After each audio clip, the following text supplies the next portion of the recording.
чет өлкөнүн кинолорун көрө бербейм, бирок кыргызча жакшы кинолор болсо маанилүү кинолорду көп көрөм.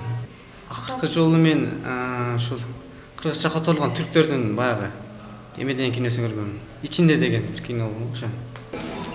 Көбүнчө кыргыз кинолорунан министрдин кызын көрөм. Өзбек кинолорунан тамашалууларды көп кинолорду көп көрөм. Кандай кино? Комедия жатында кинолорду көп көрөм.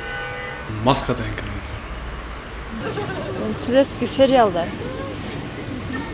Ичинде Стамбул келин.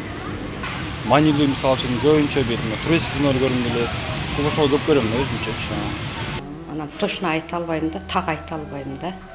Кино көргөнгө чынын айтканда убактым деле жок. Неберем менин кино. Бандитский кинолорду көп көрөм. Кино көрбөйт экенмин. Тарыхый кинолорду көбүрөөк жакшы көрөм.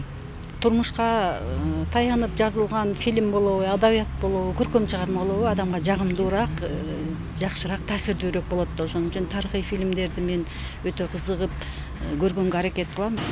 Түркиянын кинолорун көп көрөм. Анан өзүбүздүн Кыргызстандын кинолорун да көрөм.